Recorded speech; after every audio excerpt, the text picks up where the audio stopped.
রাতে ঘুমানোর আগে আল্লাহ এই দুটি নাম পাঠ করলে আপনি আল্লাহর কাছে যা চাইবেন আল্লাহ আপনাকে তার সাথে সাথে দান করবেন ইনশাআল্লাহ।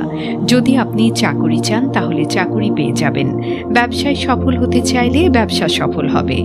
আপনি যদি ধনী হতে চান ধনী হতে পারবেন। আপনি যদি বিবাহ করতে চান তাহলে বিবাহের ব্যবস্থা হয়ে যাবে। যদি আপনি ভালোবাসা চান তাহলে ভালোবাসা পাবেন। যদি আপনি বিদেশে যেতে চান তাহলে বিদেশে যেতে পারবেন। আপনি যদি রাতে ঘুমানোর আগে আল্লাহর এই দুটি নাম পাঠ করতে পারেন তাহলে আল্লাহর কাছে যদি আপনি ভালো রেজাল্ট অর্জন করতে চান তবে পরীক্ষায় ভালো ফলাফল পাবেন।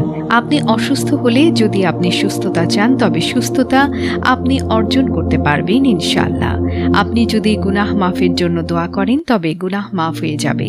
আল্লাহর এই দুটি নাম এত ফজিলতপূর্ণ, এত গুরুত্বপূর্ণ, এত পাওয়ারফুল যে এই দুটি গুণবাচক নাম রাতে ঘুমানোর আগে পাঠ করে ঘুমালে আল্লাহ তাআলার রহমতে আপনি সুস্থতা লাভ করতে পারবেন ইনশাআল্লাহ। এক কথায় দুনিয়াতে আপনার চলতে ফিরতে উঠতে বসতে যাই দরকার বর্তমানে তাই আল্লাহ তাআলা আপনাকে দান করবেন ইনশাআল্লাহ। আপনার দোয়া আল্লাহ তাআলা বিদ্যুৎ গতিতে কবুল করবেন ইনশাআল্লাহ। সাথে সাথে আপনি ফলাফল পেয়ে যাবেন ইনশাআল্লাহ। আল্লাহর এই দুটি নাম পাঠের উসিলায় ইনশাআল্লাহ আপনার যাবতীয় মনের নেক আশাগুলো পূরণ হবে। বন্ধুরা, ভিডিওটি শুরু করার আগে একটু প্রার্থনা করি।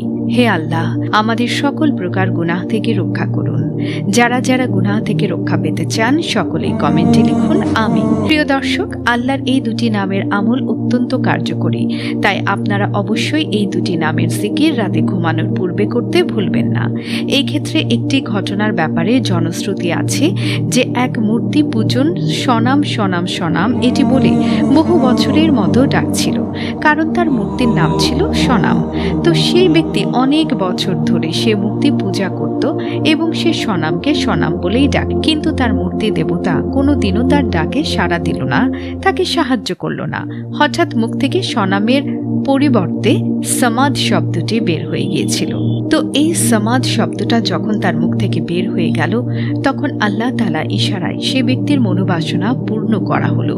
সে যখন বুঝতে পারল তার মনের বাসনা পূরণ হয়েছে তখন সে হতভম্ব, বিস্মিত, অবাক হয়ে গেল আর আফসোস করতে লাগলো, হায়, আজকে এত বছর এই মূর্তিকে সনাম সনাম বলে ডাকলাম কিন্তু আমার আশা পূরণ হয়নি। আজ হঠাৎ আমি সমাদ বলে ডাকলাম, যে নামটি আমি ইচ্ছে করেও ডাকিনি, ভুলবশত বের হয়ে গিয়েছে আমার মুখ থেকে। ভুলবশত বের হওয়া সত্ত্বেও আমার আশা পূরণ হয়েছে। তাহলে নিশ্চয়ই এই নামের কোনো মাহাত্ম্য আছে। যখন তিনি জানলেন এটি মহান সৃষ্টিকর্তা আল্লাহ তাআলার একটি গুণবাচক নাম, তখন তিনি নিশ্চিতভাবে বিশ্বাস করলেন যে তাহলে নিশ্চয়ই সকল কিছু স্রষ্টা একমাত্র সেই মহান আল্লাহ তাআলা, যিনি ছিলেন, যিনি আছেন, যিনি থাকবেন। সুতরাং এই মূর্তি পূজা করলে আমার তো কোনো লাভ হবে না, আমাকে আল্লাহর নামেই ডাকতে হবে এবং আমাকে ইসলাম কবুল করতে হবে। অতঃপর সেই ব্যক্তি ইসলামে ফিরে এসেছিল। সুবহানাল্লাহ। আল্লাহ কখন কাকে কিভাবে হেদায়েত দান করেন তা আল্লাহ তাআলাই একমাত্র ভালো জানেন। সুতরাং এই ঘটনাটি দ্বারা আমরা বুঝতে পারলাম আমরা যদি আল্লাহ তাআলাকে ডাকতে পারি আল্লাহর নাম ধরে তবে আল্লাহ তাআলা আমাদেরকে সাহায্য করবেন, সহযোগিতা করবেন ইনশাআল্লাহ। দর্শক, আল্লাহ পাক রব্বুল আলামিনের ৯৯টি নাম রয়েছে।